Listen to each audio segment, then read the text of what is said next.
Rise of the Lost. It's the impromptu conversation that you didn't know you needed, but you will be mad if you missed. And I'm in the building with.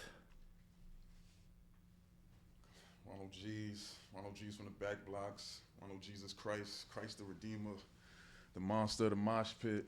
You know it's 104.73's finest. What's going on? Nah, hold up. I feel a type of way because I feel like there's a AKA that was held out for some reason. Facts. AKA John Blick. Big John Blick, Big excuse me. John Blick, How if could I you know. forget? Let me get a quick breakdown. Big BX in the building. Let me get a quick breakdown. Where did the John Blick name come from? I see you have it on your IG, so that's got to be my first. Outside of the questions I have, personal question. Where did that John Blick, AKA, come from? It's funny. It started off. A lot of my nicknames it started off as like either like little bars or just running jokes that kind of stuck. So you know, from the neighborhood, from the streets, I do a lot of outlandish things. Nah, Type shit. I'm ready to do it, do it all for my dog. So, Ay, so man. it just was a thing that I said that kind of stuck, and just I just ran with it.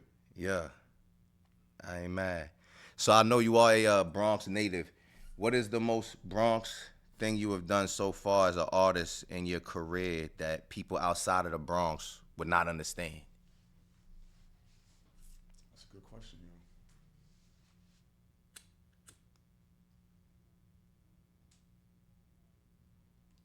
I had just in DC, probably like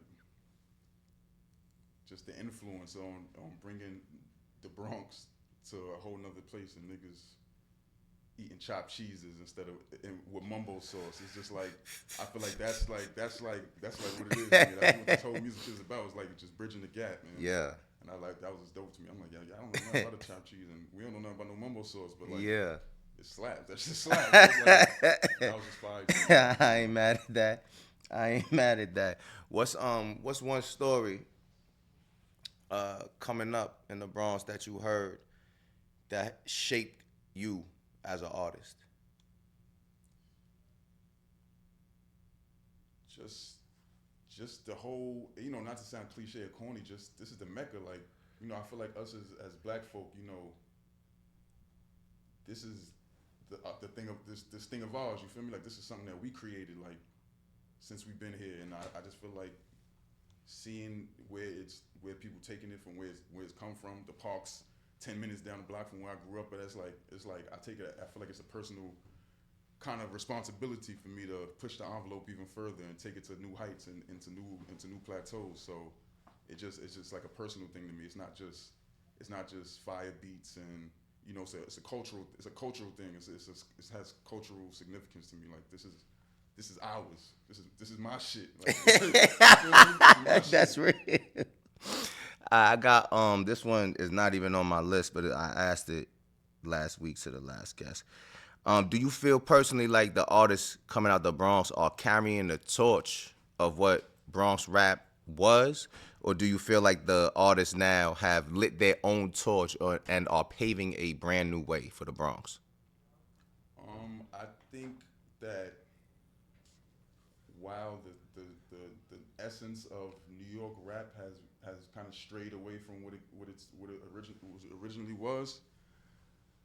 I feel like New York hasn't had its own identity for a long time. I feel like we were chasing the down south stuff, we were chasing the Midwest stuff, we were chasing the Cali stuff. So I feel like and especially it's for it to be, I feel like the Bronx and Brooklyn are kind of like spearheading this shit. So for us to really have our own, Bronx drill, we got our own kind of sound right now. It's not, might not be my cup of tea or everyone's cup of tea, but everything, we gotta give it time to evolve and shit. And the fact that the spotlight is back on the birthplace and people are, gaining their own, um, you know, own identity. I look forward to seeing how that's gonna grow as the generation matures and stuff like that. That's real. That's real. What's one thing that people outside the Bronx romanticize about the Bronx and they get wrong?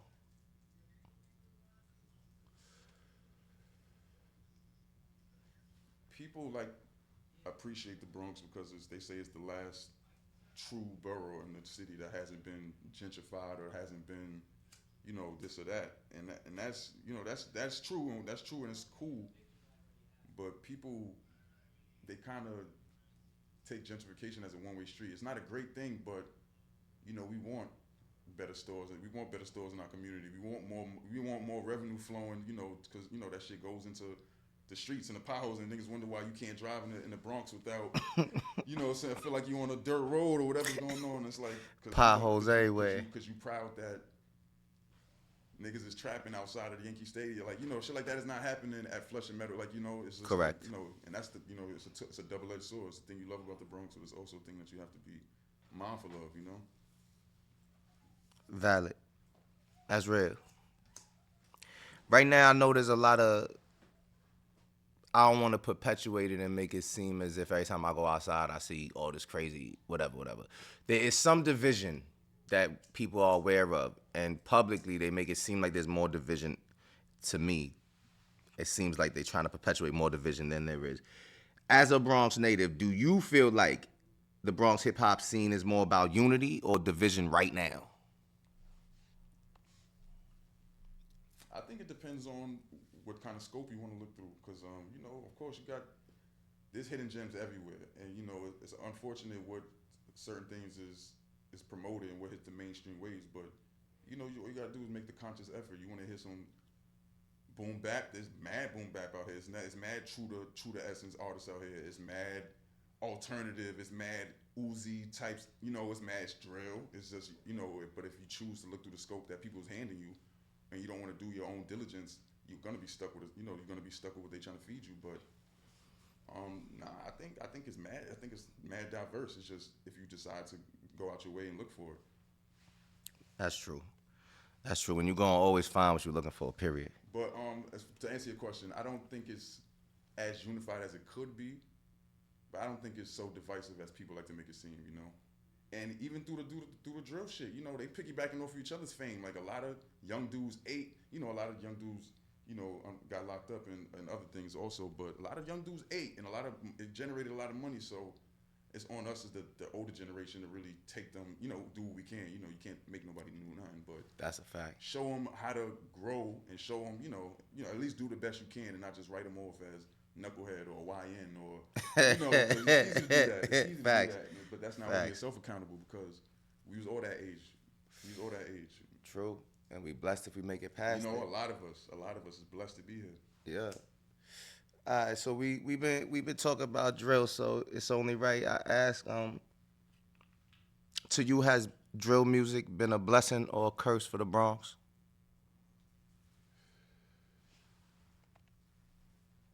I don't want to be so dramatic and say it's a curse, but I definitely wouldn't say it's a blessing. So if I had to choose between one of the two, I would say a curse, yo. I would say a curse, yo. I feel like it influenced the whole generation in a more negatively than positively.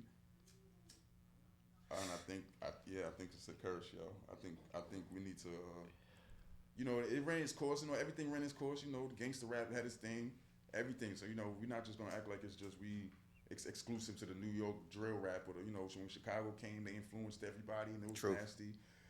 And when the Midwest came through in the South, they had everybody drinking. So everybody has their negative influences. So we're not gonna do that, but true. We definitely need to move forward in a positive light because we didn't had enough death in the community. We fucked up. Agreed. I can't argue that. The drill shit alone for a second. I wanna expand on that one, then we're gonna move on past it. But do you feel that with drill exploding the way it did, that it caused more artists that may not have even been interested in that style to pursue that sound for success? Absolutely. I'm not gonna say I fell victim to it like it's like victimizing. Right. I succumbed myself to the same shit too. I always felt like as an artist I had more to offer than just bare minimum, or not to say that drill is bare minimum, but status quo or just to pander into the audience, to the masses. But I found, it was for a while I was drill track. Yeah, dog. Yeah. And then you see the beats is fire. The samples is hard, the beats is hard, the traction you get in the feedback, but it's like you gotta take the good with the bad. For sure. Take the good with the bad, and the bad is it can be very detrimental. That can be your freedom or worse, your life. So it's like for a few dollars or for a few no for a viral moment, or for some notoriety, is it worth it? Question of the day: is it worth it? I think the scary shit is a lot of kids. If you poll them right now and say, if you could get the million fans, don't even offer them $1 million. If you just ask a lot of kids, if you could get the million fans, and you gotta do a year, and you gotta do it, too many gonna say yes, and we talked about it before the show started. That's the scary part about where we at, because a lot of kids really don't want to do what they doing, but what they do want is the W, the perceived win. They do want the money. They do want the notoriety. But the last thing they really want is the money. The first thing they want is the clout. Everyone knows my name. I'm hot right now. TMZ posted me. Shade Room posted me. But you still broke in your mama basement. Now there's a warrant out for you. Different. Yeah. And that goes back to what I was saying about us as the older generation, just having to lead by example. You feel me? Because it's like the influence is crazy. And me as an artist, I'm a street artist. I'm of the streets. I'm no longer in the streets in the same capacity that I used to be, but I'm still in them. And I'm still of the streets. So it's like, how do I speak my truth with the conviction that I have it and still not make it seem like this is something that to be glorified? Because we all know to a young dude, what they look up to. Oh, yes, this dude, he ran from the car. He did a bid. He came home. He ain't tell. He, whatever. So it's Earning like, stripes. Like, how do we influence them in a positive way and still maintain our integrity as who we are, true, and be true to self? Because we not. I can never be. I have the ability, but I can never be a conscious. I can never go Lupe on them because that's just not true to self. It's not. Yeah. And if I'm really being honest, I don't think that's effectively the way to reach the youth and the masses. And the people. I don't want to say too much, but people will put you in a space where you can't grow if they feel like You pigeonhole. Yeah, you feel me? And, Quick. we don't never want to put ourselves in a box. Yeah. Especially if you know you're not in one. Yeah, And especially knowing these motherfuckers want to put us in a box. All right, so what's more important right now for you, and what's more important if you look around in 2025? Bars or branding?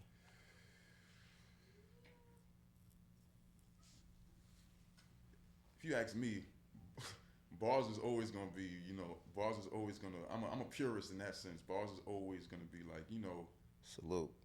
It's a business at the same time. So you gotta be performative at the same time. What you got, like, let me hear that shit. So bars is always gonna mean something to me. But in the grand scheme of things, me trying to be more business minded now in my mature years, because just rapping is not enough to get the, just like love don't pay the bills. Just rapping, just being nice ain't gonna get the bills paid. So. That's definitely the most important thing right now is building a brand, and making yourself being somebody that people want to invest in, invest their time, invest their, because, whether you be streaming, whether you do music, whatever, like, brand yourself. Why do I want to be like this person? Or why do I even want to watch this person? Correct. Not because they just talented. Okay, cool. Like, cool. Okay, cool. What you got on though? Like, so speaking of branding, you are not the height of what we see as, let's say, there's a percentage of rappers that are over 6'2". I think it's only like 4 or 5, maybe 6. It's a very small number of rappers in the industry. It's like a 2 Chainz, the game. Like, we know the list of Snoop Dogg, all of that. So as as someone that's over 6 foot, and then you're taller than me, I'm not gonna put on you any of what I've dealt with. I'm gonna just ask you, and this is a throw-off question that wasn't even on my list. Have you dealt with any pushback and or issues when it comes to music based on your height, or have you seen the positive end of having height in hip hop? It's definitely positives. It's definitely positives that I can't just take for granted, because I command a certain presence when I'm in a room, and even if I'm not doing shit, it's better, especially if I'm performing. They like, all right, what you got to, all right, nigga. Like, all right, so nigga. Like, it's always gonna be something. Like, all right, so nigga. But also, this is a lot of testosterone in this game. So, it's a lot of, sometimes it's not the best attribute to have when amongst your competition. You know, some All people eyes like, on me. nigga, go play basketball. Hey, Like, yeah, yeah. if I was your height, nigga, you think I'd be rapping, nigga? I don't even want to hear it. Nigga, go shoot some, you know, so Yeah. it's like, all right, you might be right too, but shit, we here now. Like, you know, let's rap. Yeah. But, you know, the women like it, so that's always a plus. Talk about it. So I ain't mad at it. I wouldn't trade it in for the latter. So Talk about it. That's a fact.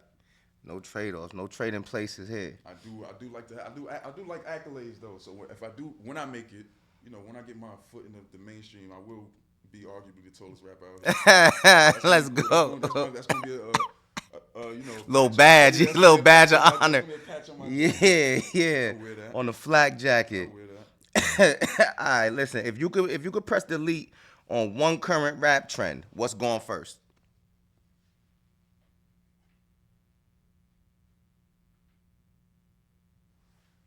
Joking, or not taking it serious. The joke raps? Yeah, I don't like it, yo. And I try not to sound like a hater.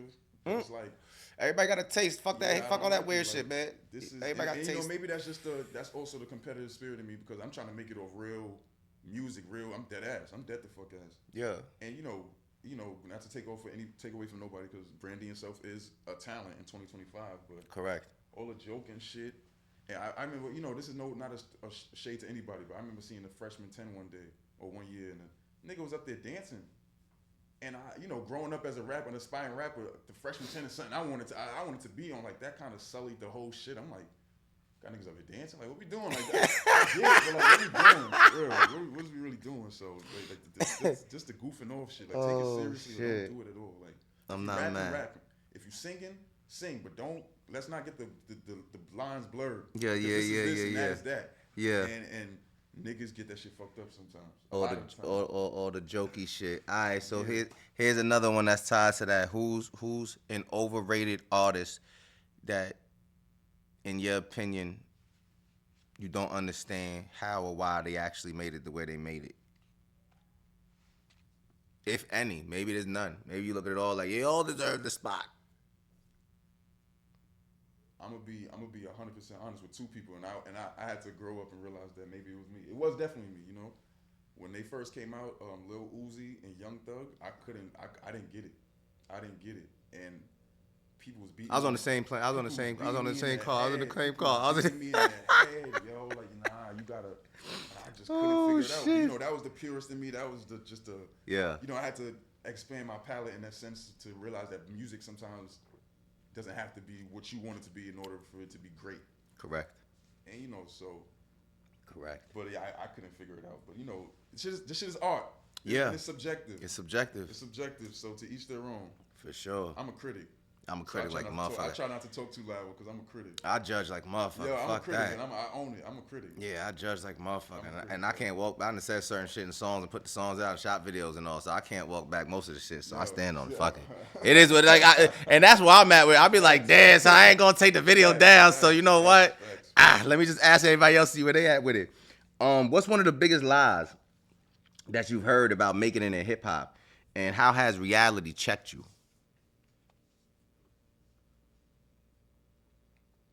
One of the biggest lies is that I thought you had to be nice to make it. I thought you had to be nice.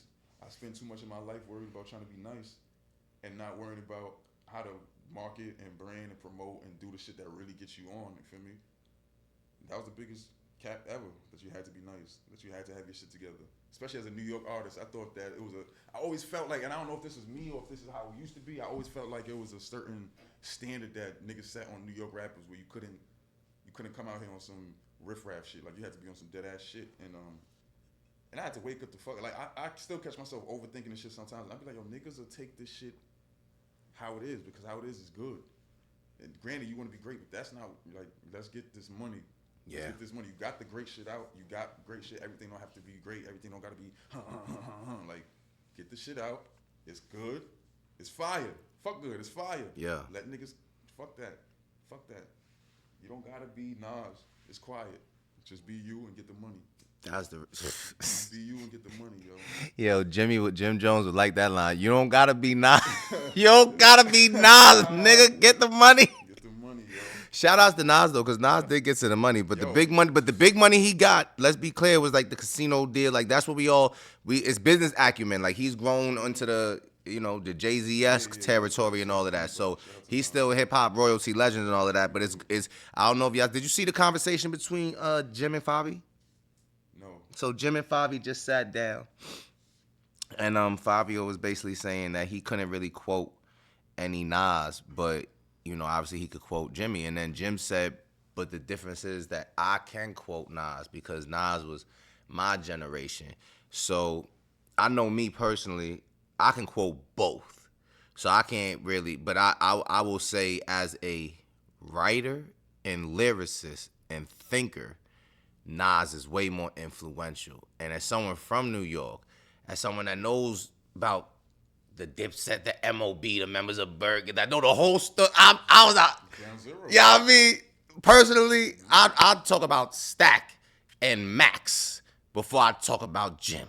No shade, but that's a fucking fact. If niggas was really out here tapped in and listening, that's really the direct. But I get it. That conversation, Jim is obviously never going to have. So, question to you: was Nas more influential on you, or was Jim Jones more influential on you?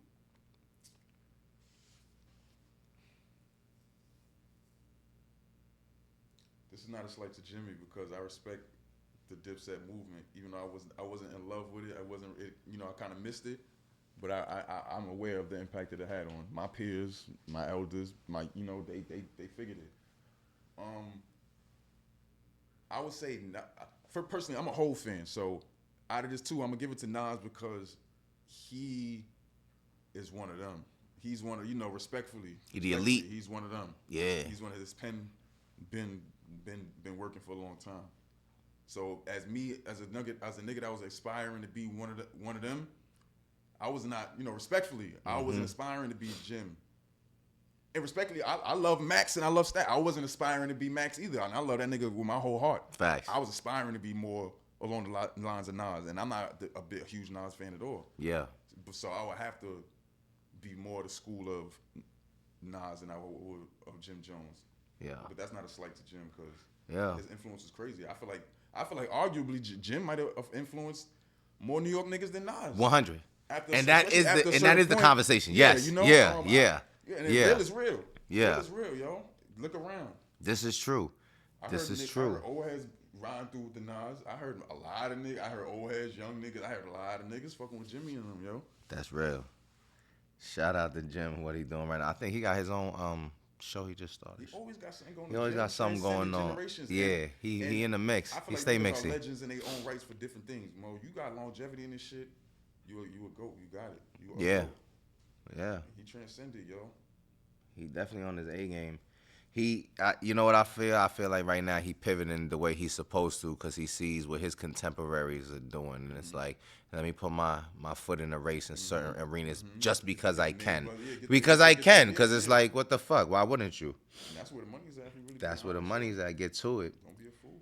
Who's the most underrated Bronx rapper of all time, and why aren't they where they should be in your mind? The most underrated Bronx rapper of all time is Ron OGZ. And honestly, if I would have to say the reason why he's not where he's supposed to be is because he never was 110% invested. The commitment never matched the talent. And hard work is always going to beat talent when talent don't work hard.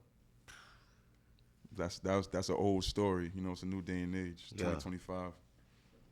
Yeah. Talk that shit. Talk that shit. Yo, question. Are there any Bronx rappers that you would never battle if you had to if you battled and had to battle? Is there any that you would never want to battle? No, not at all. The only reason I would not want to battle with niggas is because niggas don't know how to put their ego and their pride to the side. And win, lose, or draw,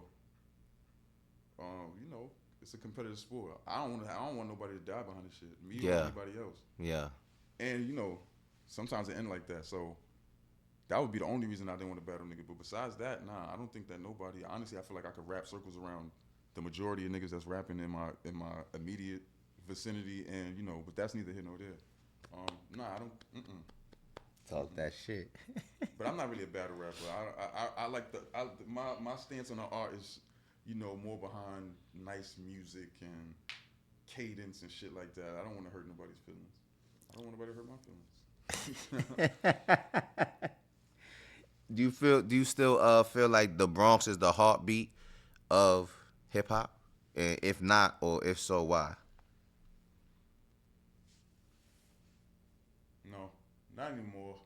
And it's sad, but it is what it is. Things move. I feel like the heart left New York a long time ago. I'm not really too sure where the heart resides right now. If I don't want to be one of those corny niggas and say hip hop is dead. But if it's if it's still alive and thriving, I can't really tell you where the heart is at. I think it resides in singular people.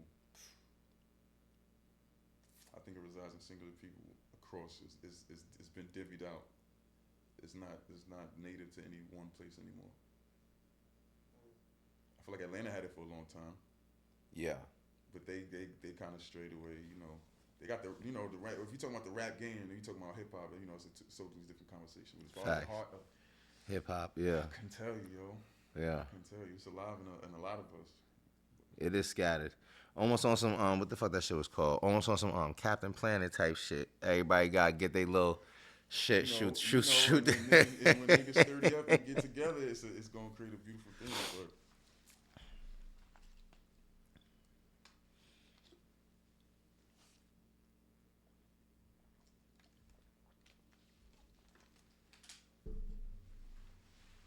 So I know I asked you earlier before we got on camera about projects, so I'm not gonna go too deep into that because you did tell me off screen.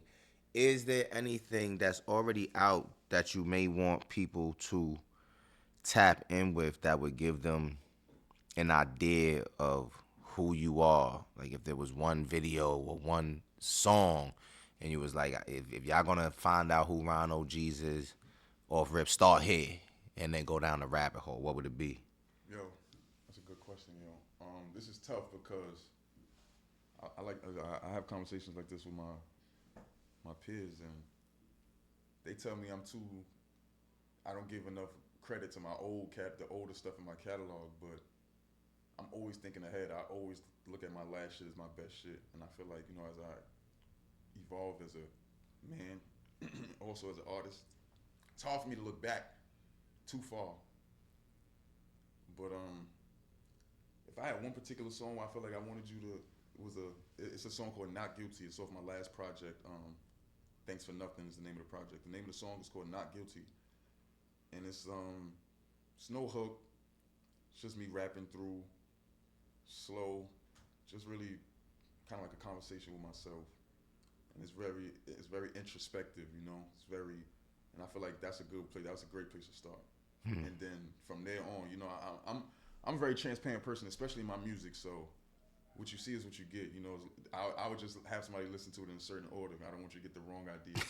I don't want you to get the right idea too soon at the wrong time. You feel me? Yeah. But yeah, Not Guilty. That's a song I feel like it's really like the essence of Ronald G's, from rapping style, cadence, message, flow. Like that's a real, all right, this type of nigga you fucking with. So check that out. Not Guilty.